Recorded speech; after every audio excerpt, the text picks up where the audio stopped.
Turning now to our topic today, Shoghi Effendi through the eyes of Laura Clifford Barney, with Mona Khademi as our speaker. Giving Mona a quick introduction here. I'm very pleased that she's been able to join us again. She's a very meticulous researcher, very thorough and careful in her work, and she has produced a marvelous book called The Life of Laura Clifford Barney, which is part of the source for this presentation today. It's available through George Ronald. It came out in June in Europe and in July in North America. She was born in Tehran, received her Bachelor of Arts degree from Pahlavi University. Today it's called Shiraz University, a master's degree from American University in Washington, D.C., and has worked towards a PhD at Imperial College in London. She's an independent researcher. She's presented papers and talks in Persian and English at Baha'i and other international conferences in Europe and the United States. Several of her papers are published as articles or as chapters in books. Since the year 2000, she's been particularly focusing her research on Laura Clifford Barney and has presented papers about her findings at Baha'i, Iranian, and Middle East Studies conferences, as well as at the Embassy of Latvia in Washington, D.C. That's probably a story we'd like to hear about sometime. And at the Library of Congress, which also makes a lot of sense because actually it's the Smithsonian, I believe, had the Barney House in Washington, D.C. for a while. She has published several papers based on years of research, and the biography she's written, again, I already mentioned it, The Life of Laura Clifford Barney, and she works as an arts management consultant in Washington, D.C. So without further introductions, I will turn it over to Mona. Mona, welcome so much to the Wilmette Institute's webinar today. We're very grateful for your presentation. Thank you so very much for this introduction. I'm grateful to Robert Stockman for this invitation and to all those who have helped in organizing this event, in particular, Boyd and Nicola and any other person. In today's presentation, I will talk about Laura Barney's long association with Shoghi Effendi, whom she met when he was a 6-year-old boy. She saw him grow up, later hosted him in Paris, supported him when he became the Guardian, maintained contact with him over the years, and supported his projects during his lifetime and even after his passing. Laura traveled to the Holy Land at least 8 times. Each time she stayed from a few days to several weeks or months, and must have spent a lot of time with Shoghi Effendi. What did she think of Shoghi Effendi after her first meeting? What did she do for Shoghi Effendi? How did Shoghi Effendi rely on her? Did she influence him in any way? Did she know his wife, Shoghi Khanom? And how about her relationship with Shoghi Khanom? First, let us start with a brief introduction about Laura's background. Laura Clifford Barney was born in Columbus, Ohio in 1879. She was the second daughter of Albert Clifford Barney, an industrialist, and Alice Pike Barney, an artist, philanthropist, and patron of the arts. Laura's family was very well-to-do. They moved to Washington, D.C. in 1889. It was in Paris, when she was studying dramatic arts, that she heard about the Baha'i faith and Abdu'l-Baha at a gathering at the home of May Bowles in 1900. May Bowles was an American living in Paris who had just returned from Accra. Soon after that, Laura decided to travel to Akka to meet Abdu'l-Baha in October of that year. And then again in the spring of 1901. Details of these trips are discussed in her biography. It was during one of these early visits that Laura met Shoghi Effendi for the first time during the last morning of her stay. Laura wrote about her first encounter with Shoghi Effendi when he was a little boy. Shoghi Effendi was born in the great prison city of Akka, Palestine in 1897. Laura remembered that extraordinary child vividly. Laura wrote, "Shoghi Effendi, how well I remember the first time I saw him in the Holy Land. He was then a little boy of 5 or 6 years of age, clothed in a brown Persian garment, chanting a prayer in Abdu'l-Baha's presence. His earnest eyes, his firm mouth looked predestined." Some years later, she wrote the following about Shoghi Effendi. When not engaged in his early morning studies, he followed his grandfather, Abdu'l-Baha, everywhere he went.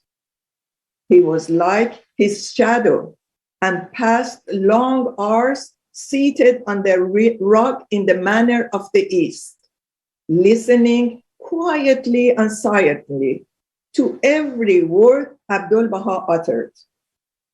The child had a remarkable retentive memory, and at times when guests were present, the master would ask him either to recite some passages from Baha'u'llah's writing, which he had memorized, or to chant a prayer.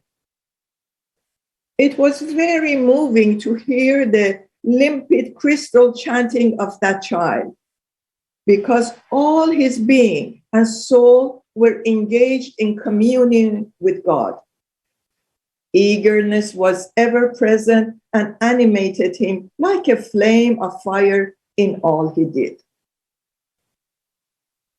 Laura spent most of the time from 1904 to end of spring of 1906 in the Holy Land, except for 2 short trips to Egypt. These were tumultuous years. Abdu'l-Baha was still a prisoner. Because of her long stay, Laura became close with the women of the household of Abdu'l-Baha, as well as Shoghi Effendi. Some years later, Laura remembered Shoghi Effendi in this way. "I was permitted at the beginning of the 20th century to visit the master in Akka, which at the time was a Turkish province. This happened during the critical years of 1904 to 1905, when Abdu'l-Baha was constantly under the menace of being exiled to a faraway desert of Fizan in Africa. And I was privileged to have my interviews and conversations with him while I was living in his household. Shoghi Effendi was at the time a child of 7 or 8 years of age. He was rather small for his age, but very keen and attentive. Soon after their first meeting, the young Shoghi Effendi became close to Miss Barney. He sent her notes that were delivered to her while she was in Akka and later in Haifa. In one of these notes, little Shoghi Effendi stated that his French was not good enough yet, but it gave him pleasure to work hard to improve it. In another note in French, written on a fancy paper around the same time, he expressed his joy in writing to Mademoiselle, meaning Laura Barney. He was disappointed that he did not have time to visit her more often because of his studies. He wrote, "Mademoiselle, know that your little friend Shoghi would like very much to see you." Laura received another letter written in French from her little friend Shoghi after her return to Paris. Little Shoghi had again selected a fancy letter paper with designs of roses and angels and wrote in French, "I am very angry because I do not see you anymore. I hope that you return soon. I also hope that your health is good." He then wrote about the different family members, and he closed the letter by saying, "Please accept, dear mademoiselle, my very tender hugs." Shoghi Effendi had an Italian governess, and Laura learned about Abdu'l-Baha's interest in finding a tutor for his grandson to teach him English literature. It was Laura who secured the services of a cultured and refined English lady. This was very important for the education of Shoghi Effendi, who was very talented in learning the English language. Abdu'l-Baha wrote to Laura to inform her that the teacher had arrived. Maybe he was referring to the English teacher that Laura had found for Shoghi Effendi. Laura and her husband, Hippolyte Dreyfus, whom she had met in 1900 and married in 1911, were traveling in the Far East according to the wishes of the master when World War I started in 1914. This necessitated their return to France. The first chance they had right after the war ended, they traveled to the Holy Land. They were the first pilgrims from the West to do so in 1919. Laura and her husband dispatched a telegram to inform Abdu'l-Baha's household that they were arriving in April of that year. Shoghi Effendi, now a young man of 22, wrote, "Startling and unexpected at the news broke upon us. It nevertheless filled our hearts with joy and rapture. For today at noon, we were to welcome two well-known friends of the cause, of the faith, who are really the first to arrive from Europe, from belligerent countries, from a region that has been devastated by war and pillage and has undergone the severest trials. He welcomed them at the train station in Haifa and take them straight away to the house of Abdu'l-Baha, where they were staying." Shoghi Effendi wrote, "How glad and grateful they were to meet him, to speak to him, to hear his voice, to sit beside him, and to feel the touch of his hand. What a terrible time they had both experienced, now uncertain where the condition they had lived in.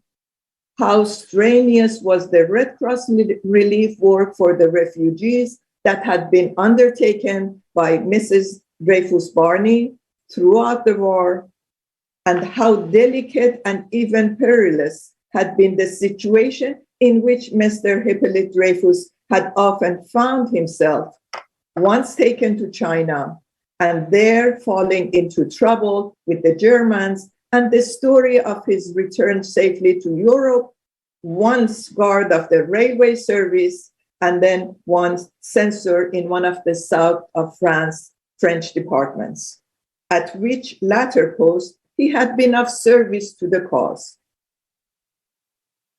The next afternoon, Hippolyte and Laura and a few of their friends went to the middle room of the shrine of the Bab, and Abdu'l-Baha joined them. He gave a talk, and later they all entered the interior of the tomb, and according to Shoghi Effendi, a most ardent and inspiring prayer of praise and thanksgiving was offered. On the whole, as Mrs. Dreyfus-Barney intimated, it was a very lovely and spiritual meeting. Shoghi Effendi sent a letter to Laura soon after she and Hippolyte left the Holy Land in 1919. He addressed her as Dear Laura Khanom and wrote, "Now we miss you these days and tenderly remember the happy days you spent amidst us in the presence of the beloved." A month later, upon receipt of a letter from her, he again addressed her as my dear Laura Khanom and wrote that he and Abdu'l-Baha had read her letter repeatedly. He wrote, "I have exposed the contents of your letter to my grandfather, Abdu'l-Baha, who was eager to hear of your news and to know of your whereabouts and health. He told me to write to you and convey on his behalf his greetings and tender remembrances. He prays that you may be successful and that your journey to America will be attended with important results and remarkable success." He continued, "I look eagerly forward to the time of meeting you and of associating again with dear Hippolyte, who seems to enliven to cheer up those who meet him." 4 days later, Shoghi Effendi wrote to Laura Barney, confirming that he had received the 3 books that she had mailed to him. He was very busy with work and had hardly any time for personal study or work. However, he wrote that, "As I am sure they are good books for me to read and have been chosen by you, I shall make an effort to read them with attention." It is interesting to note that the trust and respect that Shoghi Effendi demonstrated for Laura in this letter. The following year, in 1920, Laura stayed in regular contact with Shoghi Effendi, who was in a sanatorium in Neuilly-sur-Seine, adjoining Paris in the West, where he was staying from mid-April to early July. He had gone there to regain his health. He was about 23 years, and Laura's affection for him had grown into an ever-deepening sense of admiration and respect. Laura and her husband hosted him in Paris and joined him in several meetings that he attended after his health had improved. Laura also arranged for her sister Natalie to meet Shoghi Effendi during his stay in Paris. It was during this stay that Laura introduced Shoghi Effendi to an American Baha'i artist, Frank Edwin Scott, and his wife Josephine, who were living in Paris and whose studio Abdu'l-Baha had visited in 1911. This visit strengthened Shoghi Effendi's interest in the arts, and he became more captivated by the art world. Now his interest in sculpture and paintings opened for him a vast field of knowledge under the guided supervision and attention of this renowned artist. This friendship deepened, and upon his return to Palestine, Shoghi Effendi sent a letter to Scott stating that he missed him greatly and that he had not heard from him since his departure. Shoghi Effendi promised to send Scott photographs that they had taken of the places that Abdu'l-Baha had visited in Paris.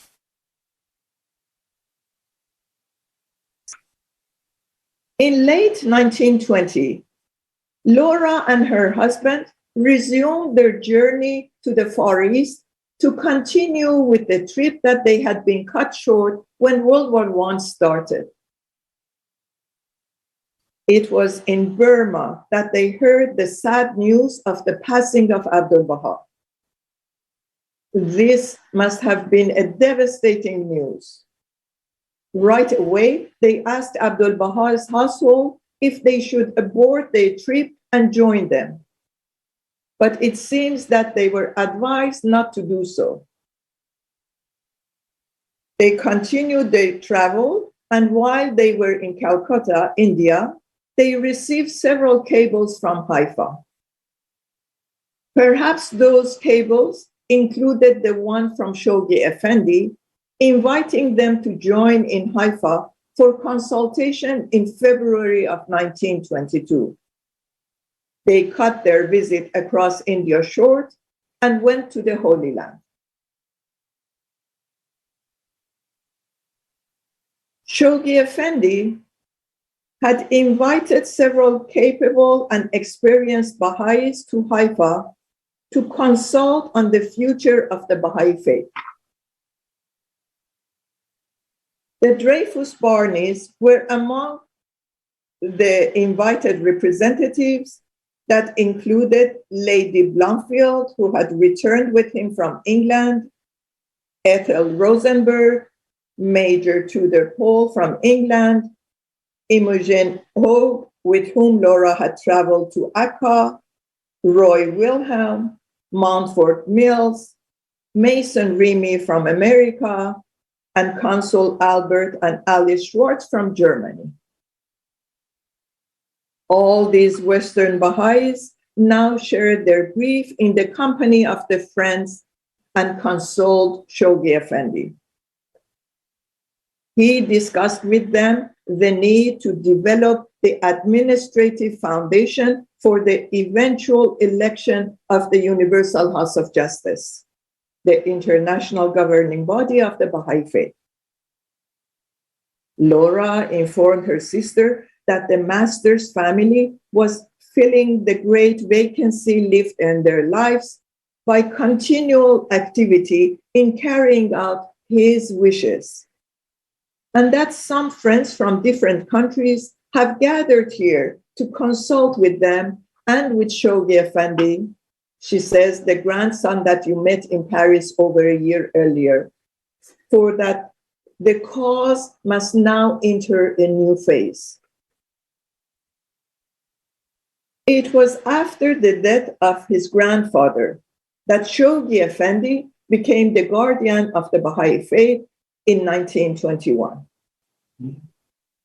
While Laura was in Haifa, she noticed that Shoghi Effendi had not had a room of his own since his return from Oxford and was sleeping in his childhood room in the house of his mother, Ziya Khanom, the eldest daughter of Abdu'l-Baha. Bahia Khanom, Abdu'l-Baha's sister, had built 2 rooms for him in the Holy Family's house. But Shoghi Effendi had not wished to spend any money on furnishing these rooms.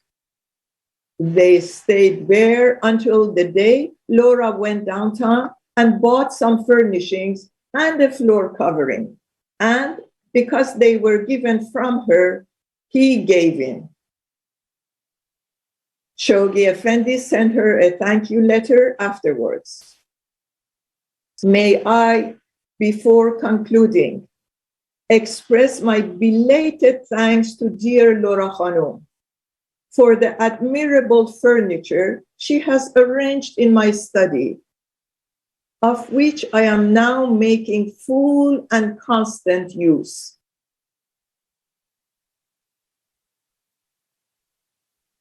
A few years later, in 1925, Shoghi Effendi asked Laura to be the chairperson of the Convention of the Baha'is of the United States at the Green Acre Baha'i School in Eliot, Maine. Unfortunately, she was not able to attend because of health problems. It was in 1936 that Laura informed the National Assembly of the United States of the provisions in her will for her Baha'i documents. She also sent many of these precious documents to Shoghi Effendi for the Baha'i archives with a trusted friend in 1937 and 1938. Laura made contributions to Shoghi Effendi to cover the expenses of various Baha'i projects. In accordance with a request from the beloved guardian, Laura designated a particular donation for the Geneva Baha'i Bureau in 1948. She continued her support of the Bureau, which was renamed several years later as the Baha'i International Community, both financially and through her productive suggestions. Laura, who was living in Paris, attended the dedication of the new Baha'i Center in that city in 1953. This new center was located at 11 Rue de la Pompe. Laura supported that center financially until the end of her life. Shoghi Effendi deeply appreciated Laura Khanom for her generous support of that Baha'i center. Laura took advantage of every opportunity to visit with the guardian. In 1935, she traveled to several countries, including Egypt, Lebanon, Syria, Turkey, and Greece, where she gave talks as a member of International Commission of Intellectual Cooperation, the precursor of the United Nations Scientific and Cultural Organization, UNESCO, and as a member of the Disarmament Committee of the Women's International Organization. She took a quick visit to Haifa and Akka on her way to Beirut, Lebanon that year. She must have visited Shoghi Effendi during that visit. Laura received the great news that Mary Maxwell, the daughter of May Bowles Maxwell, was married to Shoghi Effendi on March 24, 1937. Immediately after her marriage, she was given the title Abdu'l-Baha Ruhiya Khanom by Shoghi Effendi. Thereafter, Mary Maxwell signed her name Ruhiya Rabbani. Did Laura know Mary? Yes, she did. Mary's mother, May Bowles Maxwell, was Laura's spiritual mother. Laura first had heard about the Baha'i faith at one of the gatherings at May Bowles in Paris. They continued their cordial, respected relationship over the years. Laura met Mary, who was born in August of 1910, as a young girl and had seen her become a beautiful, intelligent, and devout young woman. Laura had visited the Maxwell in Canada and several times in Paris and United States. The news of Mary's marriage to Shoghi Effendi must have brought her immense joy. Laura had to leave Paris when World War II started, and she returned to Washington, D.C. in 1940. She remained in the US for 6 years. Before she left Paris, she heard that May Bowles Maxwell had passed away in Argentina in March of 1940. This must have been a great loss for Laura. However, she had developed a loving relationship with her daughter, Mary, that was mutual. As the war broke out, Shoghi Effendi and Ruhia Khanom were worried about not knowing where Laura was. Ruhia Khanom had become Shoghi Effendi's principal secretary in 1941, and this enabled more regular exchanges with Laura. Shoghi Effendi would add a few handwritten lines, to Laura's delight to hear from both. They were happy and relieved when they found out that Laura had left for the United States almost a year earlier. In a letter addressing Dearest Laura, dated August 4th, she wrote that, Ruhia Khanom wrote that the guardian would pray for the protection and welfare of her sister. Laura also gave them regular updates of her activities in America. Shoghi Effendi was very happy that she was aiding the Baha'i work and helping the American friends. He knew that she was giving not only to the seeking and intelligent, but to people who are becoming more and more Baha'is in their thinking, but also to the believers themselves. He deeply valued her assistance with the publication of French Baha'i publications and with her support of the Baha'i Bureau in Geneva, for which he had also expressed his appreciation in the past. On one occasion, Shoghi Effendi wrote, "It is indeed encouraging to see so many progressive movements with platforms that incorporate our teachings. He was glad to hear that Laura was strong and active as ever.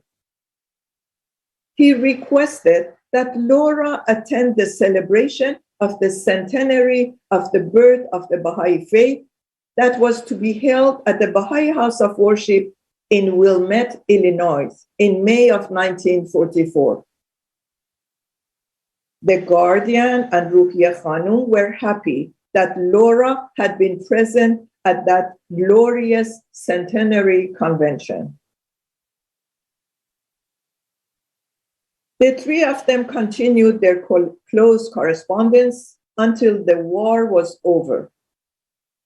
Laura informed them that she might return to Paris in the spring of 1946. They were glad that Laura was returning to France and would help the Baha'is of Paris, who had held the fort during the war years. Shoghi Effendi was happy to hear that her sister had gone through the war unscathed and that the two sisters would soon be reunited. And later, he was pleased to learn that the two were together in Paris in May of that year, 1946. Upon her return to Paris, Laura found the city devastated by war. It had been pillaged by the Nazis, and Laura's home had not escaped the thefts. Being 1/4 Jewish, having the last name Dreyfus, and having an apartment in a wealthy part of the city, probably targeted Laura for Nazi searches and thefts. They did a clean sweep of almost all her books, records, files, and documents of international organizations that she was active with. Her personal belongings were also stolen. The most valuable of her losses, though, were valuable only to her: the handwritten memoirs and notes from her early trips to the Holy Land. She had written many priceless notes that recounted her personal witnessing of early Baha'i history during her years in the Holy Land. She had intended to compile them and send them to Shoghi Effendi before publication and distribution. But now that would not be possible. Laura continued her correspondence with Ruhiya Khanom, who wrote in a letter in 1948. Ruhiya Khanom wrote, "You were so very dear to my mother and are indeed close and dear to Shoghi Effendi and me." Shoghi Effendi continued to add his remarks to Ruhiya Khanom's correspondence in postscripts, sending her encouraging and supporting words. He very much approved of her humanitarian work. In one letter that Ruhiya Khanom wrote on his behalf said, "There is no doubt believers whose inclinations are along those lines would do well to show a cooperative interest in many of the non-political aspects of the work. But such contacts should always be considered a means of bringing over Baha'i teachings to the attention of progressive-minded people." And the guardian himself added, "May the Almighty bless your efforts, remove all your obstacles from your path, aid you to contribute effectively to the promotion of this faith and consolation of its institutions." He also suggested that Laura find a capable translator to translate gleanings of the writings of Baha'u'llah into French, but he left this matter to her discretion. After attending the European Teaching Committee conference held in Brussels, Belgium, in August of 1949, Laura sent some suggestions about that conference to Shoghi Effendi. Ruhiya Khanom replied on his behalf that the friends had been very happy to see her in Brussels, noted how she actively participated in the conference, and further wrote, "Shoghi Effendi was pleased to learn through Mrs. Haney that you put some of your papers in her hands to go over. Your long association with our beloved faith must have brought much material of historic value into your hands, and it's very important that it should be preserved for the cause."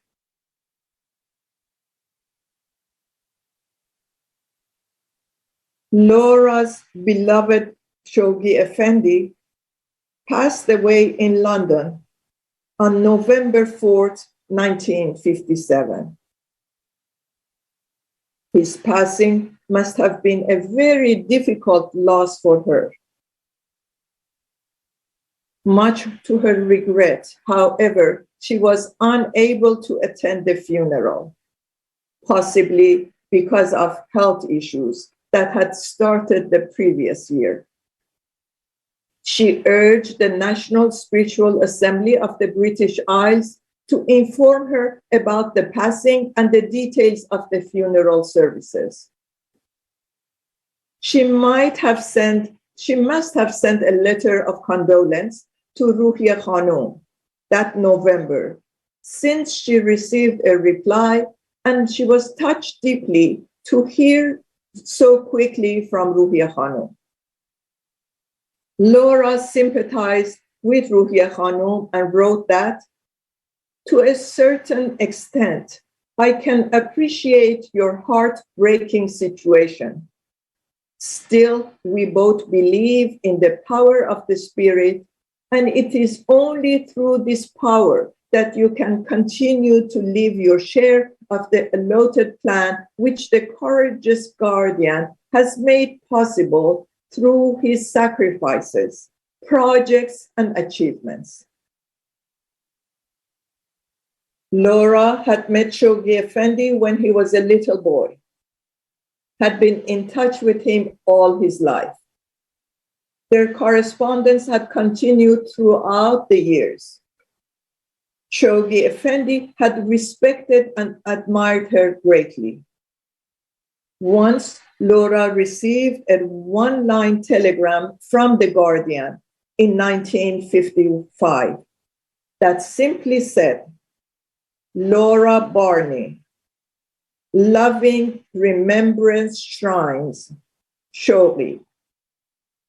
It was dated the evening of Nowruz, the Persian and Baha'i New Year, celebrated in March, and was forwarded to her in Washington by the National Assembly. During the last years of her life, at the age of 93, one of Laura's last wishes was to visit Haifa and the Baha'i holy places one more time. She had expressed her wish to the Universal House of Justice in 1973, and a letter on its behalf extended an invitation to her to do so and expressed that accidentally her visit would coincide with a unique occasion for service. There was an opportunity to buy the house of Abdu'l-Baha in Akka, where Shoghi Effendi was born. When Laura Barney was received was Abdu'l-Baha, and where she has posed her questions. She could help with her memories for ideas about renovations, furnishings, and the disposition and arrangements of the room in that house. Despite her desire and after deep contemplation, Laura decided that she had to forego the trip. Perhaps her advanced age and poor physical health contributed to this decision. The House of Justice later sent Laura photos and plans of the house of Abdu'l-Baha with a request for her memories of details about the furnishings and the arrangements of the rooms. She was reasonably in good health, but did not remember the details of those years in Akka or Haifa. That same year, Hugo Giaccheri had asked Laura for her permission to include some of her memories about Shoghi Effendi in a book that he was publishing because of her long association with Shoghi Effendi from childhood until his death. Giaccheri's book was to be published a few months later. By May of the following year, Laura received a copy of the published book titled Shoghi Effendi Recollections that included Laura's page. Laura Barney had a stroke in May of 1974 and passed away in Paris on August 18th of that year. She was buried at Cemetery Passy near Trocadero. Next slide.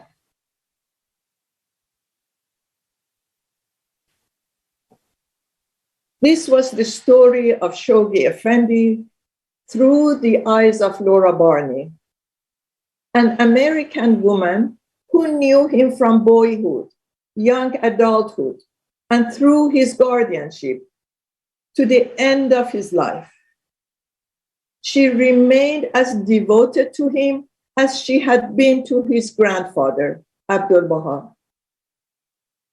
Laura Barney had admired, respected, and followed Shoghi Effendi all her life, while he was alive and after his passing. She remained in touch with his wife, Laura Khanom, until the end of her life. Equally, Shoghi Effendi looked up to her, missed her, and admired her. As a little boy, relied on her, and at later times, and saw her as a capable servant of the faith during his guardianship.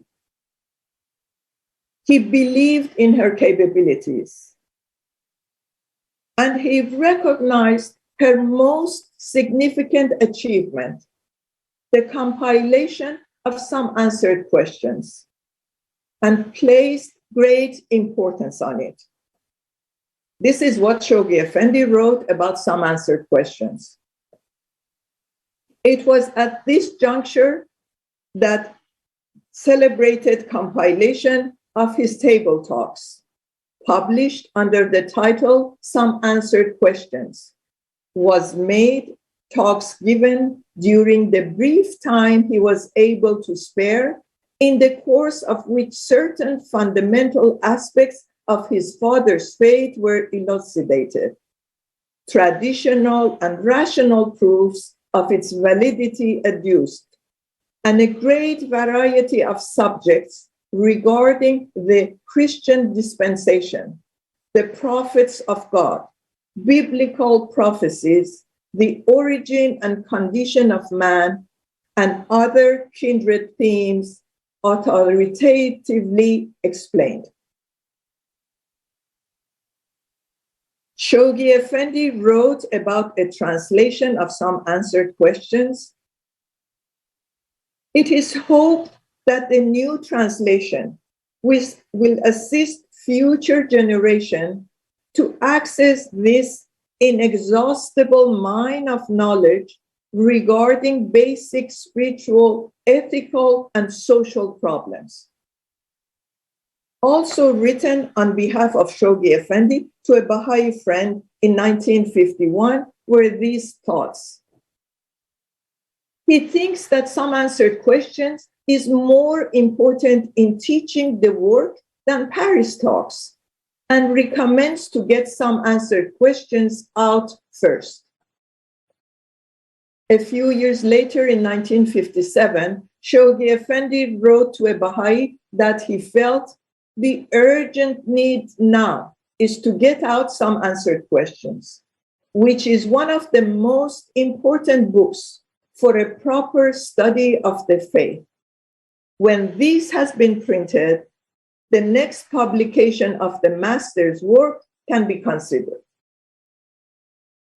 He also advised an individual that the two books recommended to be read are Some Answered Questions and The Dispensation of Baha'u'llah, which help you to grasp these questions. The latest edition of Some Answered Questions was published in 2014. Its foreword states, Shoghi Effendi observed that the book expounds the basic beliefs of the cause in a simple and clear language, and regarded its contents as essential for grasping the significance and implications of the Baha'i revelation.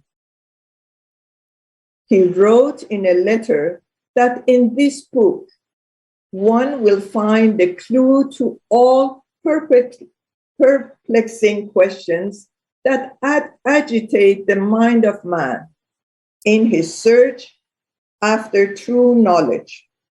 The more this book read with care and patience, the greater are its revelations, and the more complete the understanding of its inner truth and significance.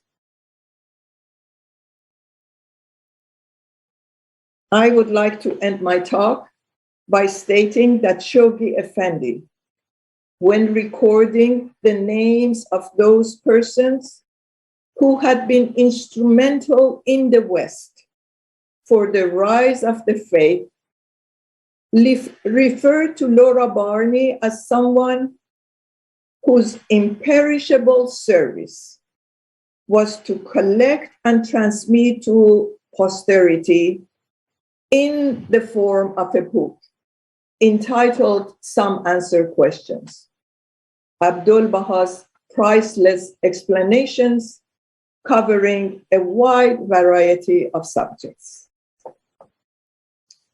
Thank you for having me, and thank you so much for your patience.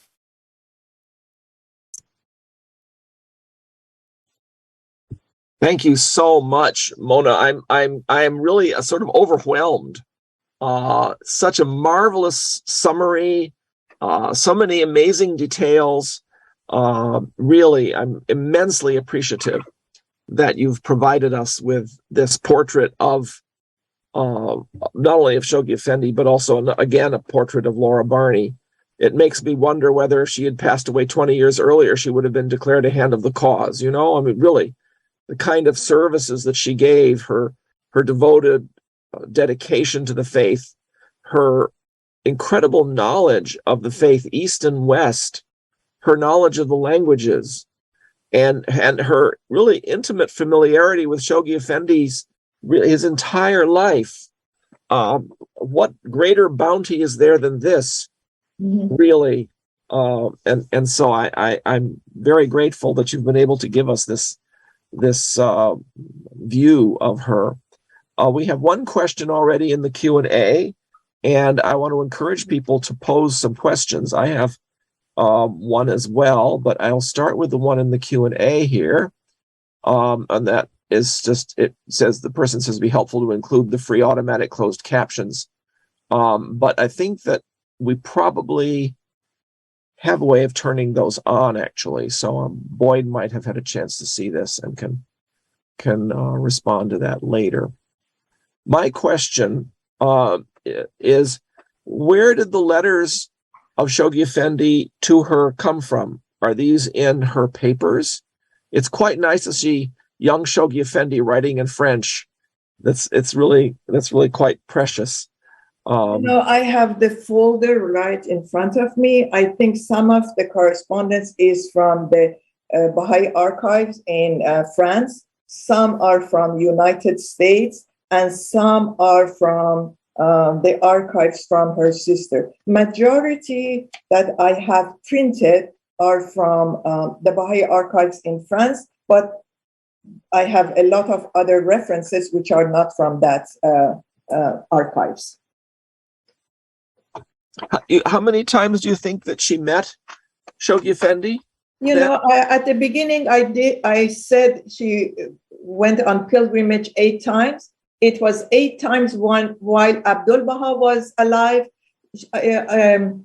She went maybe once or twice afterwards during the life of Shoghi Effendi. But then she met him in Paris, and then she met him when she went in 1922, when Shoghi Effendi had invited few friends. Was that photograph that you had when you mentioned all the different friends gathered in Haifa? Yeah. Was that a photograph of a large number of them, or all Yes. of them? They weren't Yes. all there at the same time, I think. The quality is not very good, but that's unfortunately the only picture I could get. Yeah, that's really quite good to see. Let me see if there's another question here. Let's see. No, that's not for us. Oh, I had another question for you as well. It was quite something to see his comments about some answered questions. That's really quite nice. What else did she write? Because she was quite certainly a letter writer. Did she write any other works, books, essays? She has several unpublished manuscripts. She has 2 travel logs, which are beautiful. I hope one day a sociologist or an anthropologist reviews them. The information needs to be verified and updated, but they are most beautifully written. They are not Baha'i related. It's her travel log, and she says it's for, I have written this for two people. We don't know who those two people are. And one of them is during her second trip to the Far East, and that's where she heard about the Abdu'l-Baha's passing in Rangoon, Burma. So she does have a section in that travel log about how she felt at the time. But it's mostly a travel log giving information about the interesting places that she visited, and wherever she went, she knew more than the local about the history of that country. And she has few other manuscripts which are not published. The only other thing that's published is God's Heroes in 5 acts, which was published in 1910. It's a play that she had written, which was published. Anything else she published? I cannot remember. No. That's interesting. You mentioned that a large number of her papers and things were lost in Paris.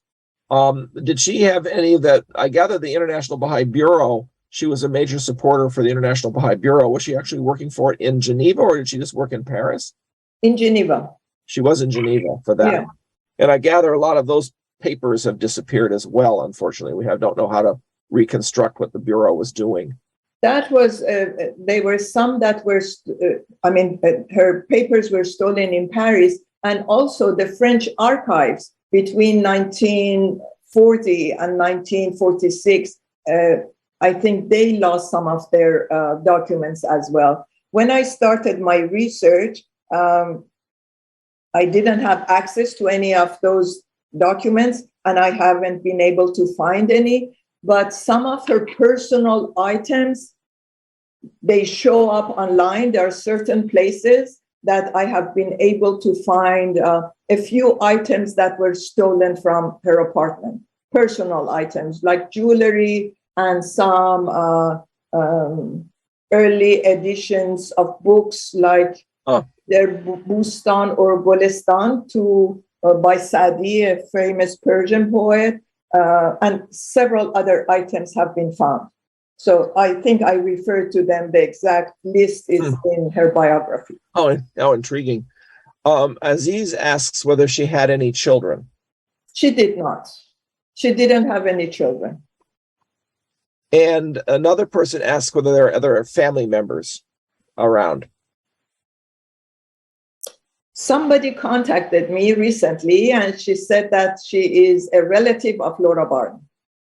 She does not have any close family members. Her sister was not married. Right. She was married but didn't have any children. But from her mother's side, she came from a very large family. So they are second cousins. In her obituaries at the time that she died in 1974, they make references, because she didn't have children and her parents were gone and her sister had died 2 years earlier. They mention her distant cousin who was very close to her, David Bruce. He is the one who who was the ambassador of United States to Germany. He was the US ambassador to France. He was the US ambassador to England, and the first US emissary, it wasn't called ambassador, to China. So that was the closest relative he had. So if somebody says I'm a close relative, that's not correct. They may be distant relatives. But then she is, from her father's side, is related to the Barneys. The Barney Smith Bank in Chicago, which is defunct now, and the Barney store, which is not in existence anymore. They are of the same family branch. But she didn't have any children, no close relatives. Oh, interesting. Aziz also asks, when Mona's research was circulated, I was surprised that Laura Barney, was living until so recent times, but seemingly kept a low profile. Is that your impression also? Yes. She had an accident. She fell down a pony or a horse when she was little. Throughout her life, she had difficulty walking, and she had pain. She never refers to any of her letters to this handicap that she had. She never complained about any issues. But towards the end of her life, she had to stay home. She couldn't leave home. She would once a year go to a spa in Switzerland for treatment, but she wasn't able to travel.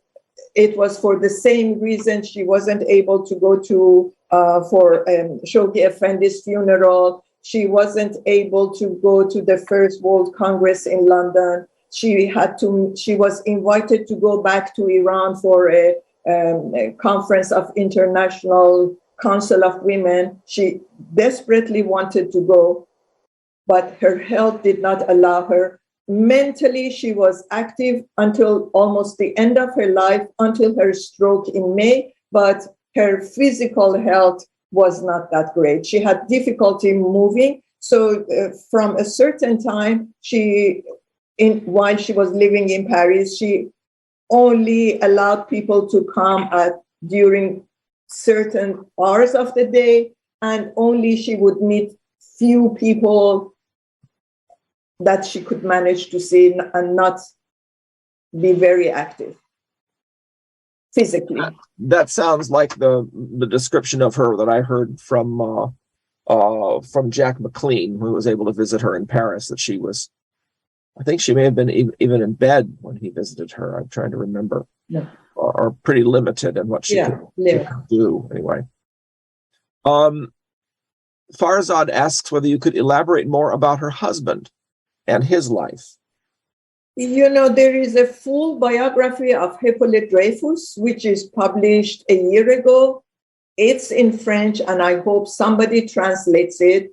There is a lot to be said about him. He was a remarkable person. He became a Baha'i through the efforts at a meeting at Mabel's in Paris. He accepted the faith, and even though they both heard about the faith in 1900, he accepted the faith at a later time, and he devoted his life to the Baha'i faith. He died in 1928. He was the translator of many of the Baha'i writings into French. He is the one who, with the help of Laura, translated some answered questions into in French. He wrote many books. He translated many books. He is a very accomplished person, and I think it's beyond the time of today's webinar to talk about him. Yeah. And he was a Baha'i, remarkable. And a Baha'i of Jewish background as well, I gather, too, which is also quite unusual for that time. And all his family members became Baha'is. His parents became a Baha'i, or his sister became a Baha'i. I think his brother-in-law became a Baha'i. And he was like the ambassador of the Baha'i faith at the time, during his lifetime. And wherever they needed somebody to negotiate or discuss about the faith, they would ask Hippolyte to go. So he was quite remarkable. Yeah. Well, we don't have any other questions at the moment. So I think perhaps we can wrap it up unless we get a few more from anybody. This really has been quite amazing. Mona, you've put together such a fantastic presentation on this subject, which goes a bit beyond your book, but this is the beginning of the centenary of the beginning of the guardianship. And so we were particularly keen on having some additional presentations this year about Shoghi Effendi. So we really thank you very, very much for this presentation. Dale says thank you so much for a lovely and interesting presentation, and I'm sure we will hear other people saying the same thing. We, of course, have the recording available up on our YouTube channel, and if people have other questions, they can always send them to us later, and we will be able to pass them on to Mona. So again, thank you, Mona, and I want to thank our audience, and we look forward to seeing you again next week when we hear about the economic significance of the law of Huququllah. So until then, I want to thank everyone and wish you a pleasant weekend. Goodbye.